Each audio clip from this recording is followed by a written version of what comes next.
آلک و اصحابک یا سیدی یا خاتم النبیین۔ بعد از حمد و صلات نہایت واجب الاحترام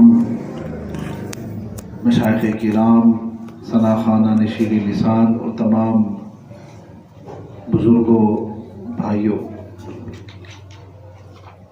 اللہ تبارک و تعالی جل جلالہ کی توفیق خاص سے حکیم محمد اعجاز صاحب نے ماہانہ محفل پاک جو ذکر مصطفیٰ اور 11ویں شریف کے عنوان سے موسوم ہے، یہ محفل انہوں نے منعقد کی۔ اللہ تبارک و تعالی حکیم صاحب کے اس خلوص کو، اس محبت کو اپنی بارگاہ میں مقبول و منظور فرمائے۔ حکم ہوا کہ ذکر مصطفیٰ کے عنوان سے چند گزارشات آپ کی خدمت میں پیش کی جائیں۔ مجھ سے پہلے حضرت علامہ نے مولا کائنات کی شان کے بارے میں ایک بڑا مفصل اور مدلل بیان فرمایا، اور اس مہینے کے حوالے سے کئی اہم نسبتوں کا ذکر فرمایا۔ اللہ تبارک و تعالیٰ کے پیارے حبیب رجب شریف اور شعبان شریف کے مہینے کے حوالے سے یہ دعا فرمایا کرتے تھے۔ جو ہی رجب شریف کا چاند نظر آتا تھا تو ہمارے پیارے آقا و مولا صلی اللہ علیہ وسلم کثرت کے ساتھ یہ دعا فرمایا کرتے تھے، اللہم بارک لنا فی رجب و شعبان وبلغنا الی رمضان۔ اے اللہ، رجب اور شعبان کے مہینے میں ہمیں برکتیں عطا فرما اور ہمیں رمضان تک پہنچا۔ سبحان اللہ۔ تو تمام مہینوں میں امام الانبیاء صلی اللہ علیہ وسلم کثرت کے ساتھ اللہ تعالیٰ کی عبادت کیا کرتے تھے، لیکن رجب اور شعبان کے مہینے میں آپ اور بھی زیادہ اہتمام فرماتے تھے، اور جو ہی رمضان کا چاند نظر آتا تو روایات میں آتا ہے کہ امام الانبیاء علیہ السلام اپنا تہبند مبارک زور سے باندھ لیا کرتے تھے، یعنی عبادت کے لیے اور زیادہ کمر بستہ ہو جایا کرتے تھے۔ تو حضرت علامہ نے صحابہ کرام کی شان کے بارے میں، بالخصوص مولا کائنات کی شان کے بارے میں بڑا پیارا بیان فرمایا۔ اس حوالے سے ایک بات ذہن میں آئی کہ حضرت خواجہ قمر الدین سیالوی رحمۃ اللہ تعالی علیہ یہ بات اکثر فرمایا کرتے تھے کہ صحابہ کرام کی شان تو بہت بلند ہے، بہت اونچی ہے۔ آپ فرماتے ہیں کہ رسول اللہ کا صحابی جب جہاد کے لیے نکلا کرتا تھا، جس گھوڑے پر صحابی سوار ہو کر جہاد کرتے تھے، دشمنوں سے لڑتے تھے، اس گھوڑے کے سنوں کے ساتھ جو مٹی لگا کرتی تھی، سبحان اللہ، تمام غوث، کتب، ابدال، تمام اولیاء کرام اگر جمع ہو جائیں تو اس مٹی کے مقام کو بھی نہیں پہنچ سکتے جو مٹی صحابی کے گھوڑے کے سن کے ساتھ لگا ہوا۔ اور پھر جو مقربین صحابہ کرام ہیں، ان کے مقام کا کیا کہنا، ان کے مقام و مرتبے کا کیا کہنا۔ تو اللہ تبارک و تعالی جل جلالہ کے پیارے حبیب کریم صلی اللہ علیہ وسلم یہ تمام جتنی بھی شانیں ہیں، نسبتیں ہیں، حضور سے نکلی ہیں۔ سبحان اللہ۔ جناب ابو بکر، جناب عمر فاروق، جناب عثمان ذو النورین، مولا کائنات اور تمام صحابہ کرام، ان کو اگر مقام ملا ہے، مرتبہ ملا، تو حضور کی نالان پاک کے حضور سے یہ تمام نسبتیں نکلی ہیں، حضور ہی کے صدقے سے نکلی ہیں اور حضور ہی کے صدقے سے ملی ہیں۔ تو خالق کائنات نے فرمایا لقد جاءکم رسول من انفسکم، آیت کا مرادی معنی خالق کائنات نے فرمایا کہ تحقیق کہ آئے تمہارے پاس ایک عظیم رسول من انفسکم جو تمہیں میں سے ہیں، عزیز علیہ ما عنتم تمہارا مشقت میں مبتلا ہونا ان پر شاق گزرتا ہے، حریص علیکم بالمؤمنین وہ ایمان والوں کے لیے بڑے حریص ہیں، رؤوف الرحیم نہایت مہربان، رحیم ہمیشہ رحم فرمانے والے ہیں۔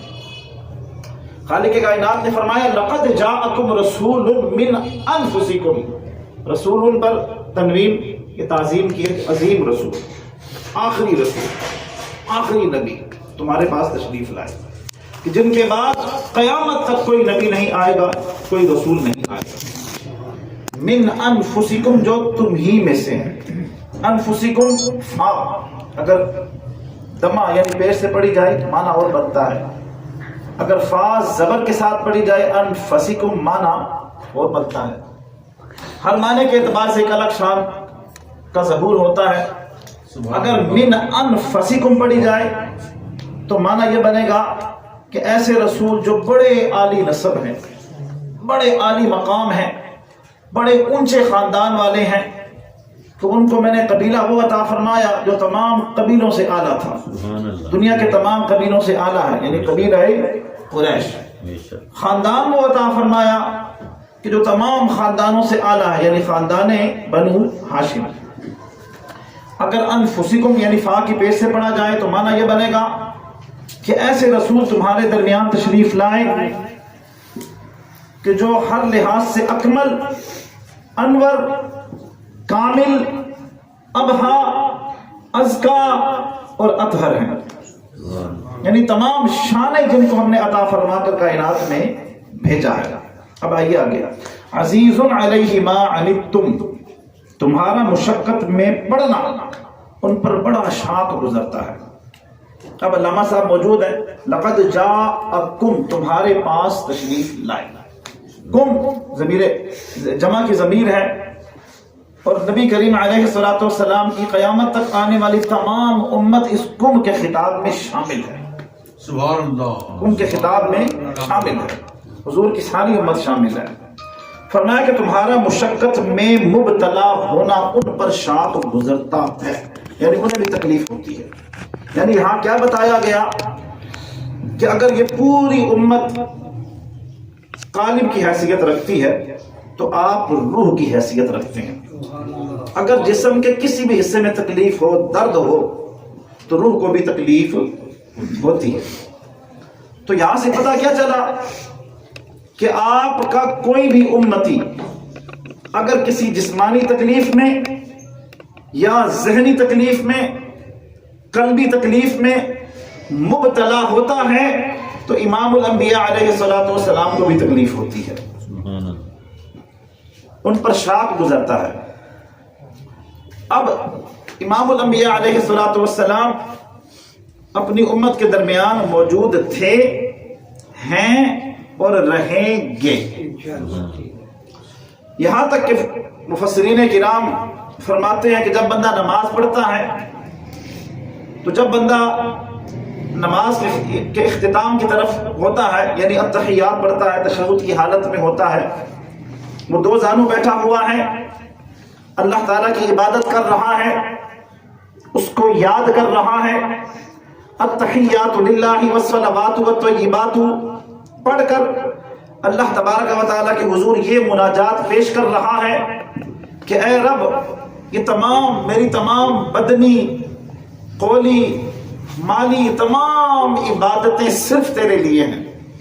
اور پھر نمازی نماز کی حالت میں کہ جو سراپا اللہ تعالیٰ کی بندگی ہے، اب قیام وہ کر چکا، رکوع وہ کر چکا، سجدہ وہ کر چکا، اب دو زانو ہو کر اللہ تعالیٰ کی بارگاہ میں وہ اپنی عبادت کی اختتام کی طرف ہے، اور اس ادب کی حالت میں، عین نماز کی حالت میں کیا عرض کرتا ہے؟ السلام علیکہ ایھا النبی ورحمۃ اللہ وبرکاتہ، کہ اے اللہ کے نبی، آپ پر اللہ تعالیٰ کی رحمت، آپ پر سلام ہو، اللہ کی رحمت ہو اور اللہ تعالیٰ کی برکتیں آپ پر ہو۔ اب السلام علی النبی بھی کہا جا سکتا تھا، پڑھا جا سکتا تھا کہ نبی پر سلامتی ہو، لیکن یہاں پر کاف ضمیر خطاب کی لگائی خالق کائنات میں، اور پھر ایھا کا لفظ بھی یہ خطاب کا لفظ ہے۔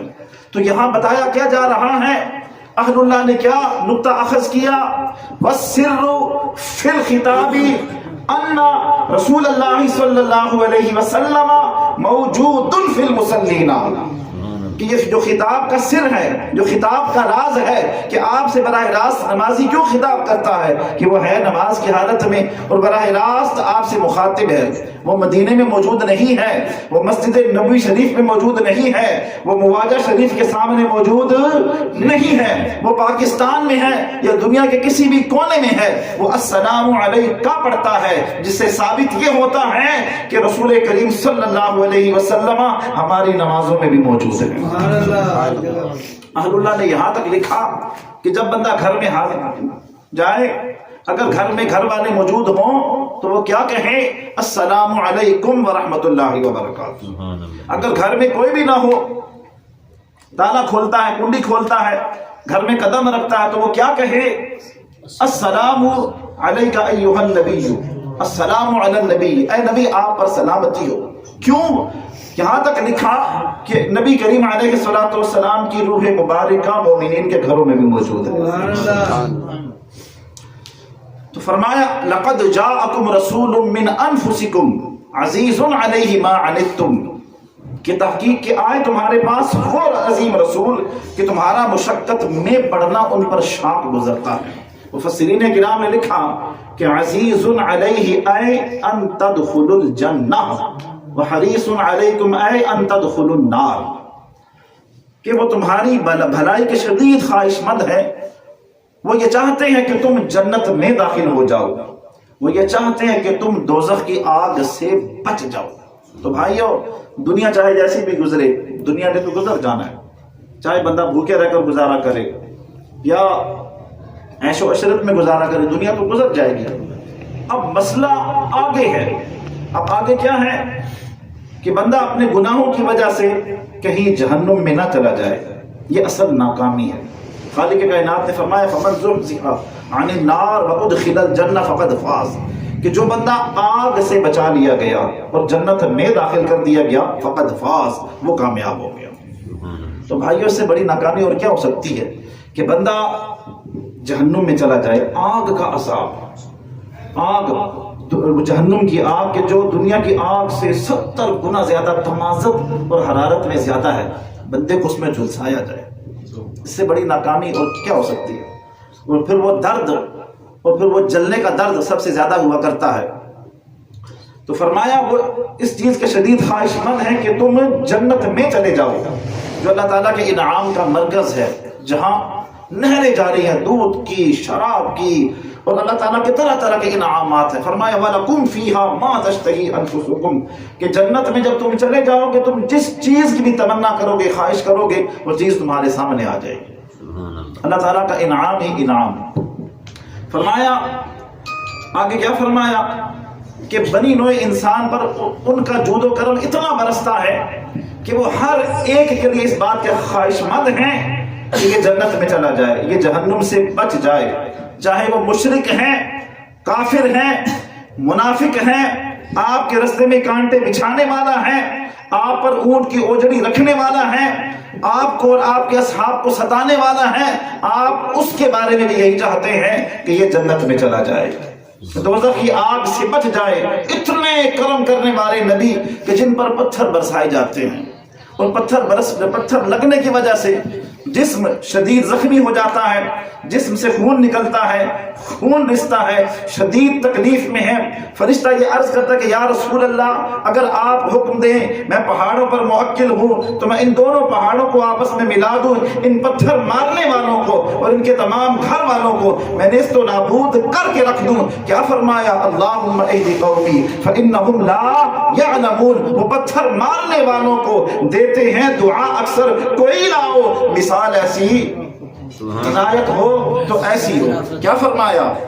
اللہم اہد قومی فانہم لا یعلمون، پتھر جسم پر لگے ہیں، درد میں ہیں، خون نکل رہا ہے، لیکن پھر بھی لبوں سے دعا ہی نکل رہی ہے۔ یہ سن کر رحمت للعالمین نے ہنس کر فرمایا میں اس قہر میں، میں اس دہر میں قہر و غضب بن کر نہیں آیا۔ آپ نے اس موقع پر بھی دعا ہی عنایت فرمائی کہ اے رب ان کو ہدایت دے، ان کی قوموں سے ایسے لوگ نکلیں گے کہ جو اللہ تعالیٰ کی عبادت سے اس زمین کو بھر دیں گے۔ سبحان اللہ سبحان اللہ۔ عزیز علیہ ما عنتم حریص علیکم بالمؤمنین رؤوف الرحیم، کہ کافروں پر، مشرکوں پر، منافقوں پر، پتھر مارنے والوں پر بھی آپ اتنے مہربان ہیں کہ پتھر لگنے کے بعد بھی ان کو آپ دعا ہی دے رہے ہیں۔ سبحان اللہ۔ اب اپنے ماننے والوں پر وہ کتنا کرم فرمائیں گے جو حضور کی نعتیں پڑھنے والے ہیں، محبت کے ساتھ حضور کی نعتیں سننے والے ہیں، اپنے گھروں میں حضور کے میلاد کی محفلیں سجانے والے ہیں، ان پر حضور کتنا کرم فرمائیں گے۔ سنیے بالمؤمنین رؤوف الرحیم، کہ وہ ایمان والوں پر بہت رحم کرنے والے اور ان پر اور ہمیشہ ان پر رحم فرمانے والے ہیں۔ امام الانبیاء نے فرمایا کہ تمہارے اعمال مجھ پر پیش کیے جاتے ہیں، یعنی میری جتنی بھی امت ہے ان کے اعمال مجھ پر پیش کیے جاتے ہیں۔ فرمایا جب میں تمہارے نیک اعمال کو دیکھتا ہوں نا تو میں اللہ تعالیٰ کی حمد کرتا ہوں، اللہ تعالیٰ کی حمد کرتا ہوں، اور جب تمہارے برے اعمال کو دیکھتا ہوں، تمہارے گناہوں کو دیکھتا ہوں، چاہے وہ چھوٹے گناہ ہوں یا بڑے گناہ ہوں، فرمایا میں تمہارے لیے اللہ کے حضور معافی مانگتا ہوں۔ اتنا کرم کرنے والا نبی کہ اگر ماں اور باپ کو ہمارے گناہوں کا پتہ لگے، بیٹے کے گناہوں کا پتہ لگے، تو ماں بیٹے کو منہ نہ لگائے کہ جا میں تجھ سے بات نہیں کرتی، تو نے یہ کام کیا، تو نے وہ کام کیا۔ لیکن دیکھیں کتنا کرم کرنے والے نبی ہے کہ اگر امتی کے گناہ ان کے سامنے آتے ہیں تو گناہ جب سامنے آتے تو ہلاکت کی دعا نہیں کرتے یا اور کوئی دعا نہیں فرماتے، فرمایا میں اللہ تعالیٰ سے تمہارے لیے معافی کا طلبگار ہوتا ہوں، تمہارے لیے معافی مانگتا ہوں۔ فرمایا تمہارے اعمال مجھ پر پیش کیے جاتے ہیں۔ فرمایا کہ یہاں تک کہ اگر کوئی شخص، اگر کوئی مومن مسجد سے تنکا بھی نکال کر باہر پھینکتا ہے، فرمایا وہ عمل بھی مجھ پر پیش کیا جاتا ہے۔ تو اب کوئی حضور کا نام لے، حضور کی نعتیں پڑھے، حضور کی نعتیں سنے، تو کیا یہ عمل پیش نہیں کیے جاتے؟ یہ ہمارا بحیثیت مومن عقیدہ ہے کہ حضور کا جب ذکر کیا جاتا ہے تو آپ نہ صرف اس ذکر کو سنتے ہیں بلکہ اس ذکر میں آپ بھی موجود ہوتے ہیں۔ وہ کیسے؟ خالق کائنات جل جلالہ نے فرمایا حدیث قدسی انا جلیس من ذکرنی، فرمایا کہ میں اپنے ذاکر کا ہم نشین ہوتا ہوں۔ یہاں بتایا کیا یا کہ میرا بندہ جب مجھے یاد کرتا ہے، میرا نام لیتا ہے، مجھے رب رب کہہ کر پکارتا ہے تو وہ اکیلا نہیں ہوتا، جس رب کا وہ نام لے رہا ہے میں رب بھی اس کے ساتھ ہوتا ہوں، اس کے ساتھ ہوتا ہوں۔ تو یہاں شیخ محقق نے لکھا کہ نبی کریم علیہ الصلوۃ والسلام اللہ تعالیٰ کی صفات سے موصوف ہیں، آپ اللہ تعالیٰ کی صفات سے موصوف ہیں۔ تو جب آپ کا نام کسی محفل میں لیا جاتا ہے، آپ کا ذکر کیا جاتا ہے، چاہے وہ نعت کی صورت میں ہو، نثر کی صورت میں ہو، درس کی صورت میں ہو، تدریس کی صورت میں ہو، جب آپ کے ذکر کے لیے کوئی محفل سجائی جاتی ہے تو جن کا ذکر کیا جا رہا ہے وہ بھی اس محفل میں موجود ہوا کرتے ہیں۔ بالمؤمنین رؤوف الرحیم، ایمان والوں پر بہت رحم کرنے والے اور ان پر بہت مہربانی فرمانے والے۔ جو شخص ایک مرتبہ بھی آپ کی بارگاہ میں آیا خالی واپس نہیں لوٹا بلکہ جھولی بھر کے واپس لوٹا۔ امام بہقی ایک روایت کرتے ہیں، امام بہقی شعب الایمان میں، کہ جب مدینہ شریف میں امام الانبیاء علیہ الصلوۃ والسلام نے ہجرت فرمائی تو وفد کے وفد ایمان قبول کرنے کے لیے آیا کرتے تھے، گروہ لوگ آیا کرتے تھے۔ مکی زندگی میں کیفیت اور تھی، جب آپ مدینہ شریف میں جلوہ گر ہوئے تو پھر خالق کائنات نے فرمایا اذا جاء نصر اللہ والفتح، کہ جب اللہ کی مدد آپ پہنچی اور آپ کو فتح عطا ہوئی، ورأیت الناس، آپ نے دیکھا کہ لوگ داخل ہو رہے ہیں فی دین اللہ، اللہ کے دین میں، افواجا، فوج در فوج، گروہ در گروہ۔ تو ایک گروہ امام الانبیاء کی بارگاہ میں حاضر ہوا۔ ابھی بھی مدینہ شریف میں مسجد نبوی شریف میں ایک ستون موجود ہے جس ستون کا نام ہی اسطوانۃ الوفود ہے، وہ آدھا روزے کے اندر اور آدھا روزے کے باہر ہے۔ وہاں پر وفود آ کے بیٹھا کرتے تھے اور ایمان لایا کرتے تھے۔ اسی طرح ایک وفد حاضر ہوا خدمت میں، اس وفد میں ادھیڑ عمر یعنی درمیانی عمر کے لوگ تھے اور ایک جوان ان کے اندر موجود تھا. سب لوگ حاضر ہوئے. امام الانبیاء علیہ السلام نے ان کو کلمہ پڑھایا, ان کو مسلمان کیا. دائرہ اسلام میں وہ لوگ داخل ہوئے اور پھر وہ جب مجلس برخاست ہوئی تو انہوں نے اجازت چاہی, رخصت ہوئی. ایک جوان وہاں پر بیٹھا. وہ جوان امام الانبیاء علیہ السلام کی بارگاہ میں حاضر ہوتا ہے, حضور کے قریب جا کر بیٹھتا ہے اور اتنا قریب ہوتا کہ فَأَخَذَ بِحَقْوَيْهِ رسول اللہ صلی اللہ علیہ وسلم کہ آپ کے پہلو مبارک, دونوں ہاتھ پہلو مبارک پکڑ لیتا ہے اور کیا عرض کرتا ہے, استجیرک من النار, کہ یا رسول اللہ مجھے دوزخ سے آزاد فرما دیجیے, مجھے دوزخ سے بچا دیجیے, مجھے جہنم سے بچا لیجیے. اب جب صحابہ کرام وہ منظر دیکھتے ہیں, فقال القوم دعہ, صحابہ کرام کیا کہتے ہیں کہ چھوڑ دے, پیچھے ہٹ جا. اب انہیں پتا تھا نا کہ بارگاہ مصطفیٰ کے آداب کیا ہیں. یہاں تو نگاہ نیچے رکھی جاتی ہے, آواز پست رکھی جاتی ہے, گردن جھکائی جاتی ہے, اور جب کوئی بات کرنی ہے تو بھی ابی و امی یا رسول اللہ, یہ استغاثہ پیش کیا جاتا ہے. فقال القوم دعہ, قوم نے کہا کہ چھوڑ دے, پیچھے ہٹ جا, یہ تو کیا کر رہا ہے. اب امام الانبیاء علیہ السلام خاموش ہیں. آقا انتظار فرما رہے ہیں رب کے حکم کا.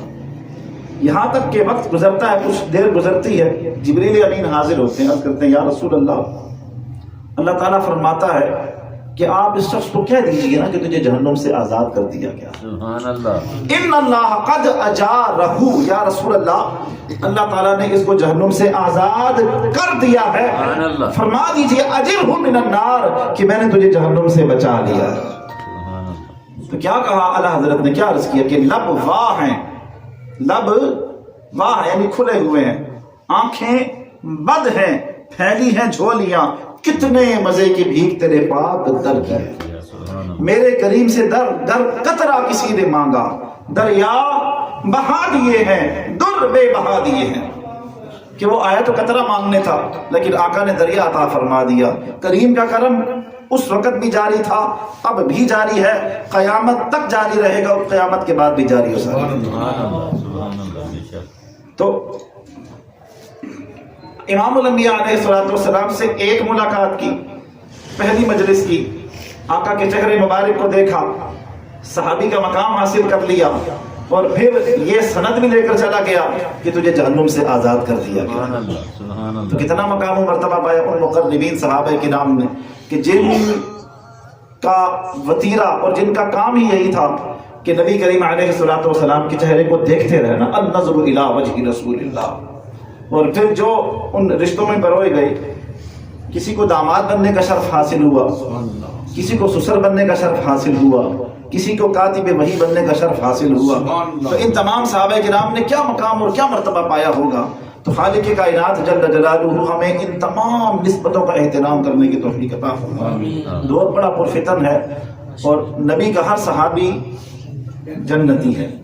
ہمیں اسی عقیدے پر رہنا چاہیے, باتوں میں الجھنا نہیں چاہیے. ہر صحابی جنتی ہے, اور ہر صحابی کا احترام ہم پر واجب ہے. اللہ تبارک و تعالی ہمیں عقیدہ اہل سنت پر قائم رہنے کی توفیق عطا فرمائے.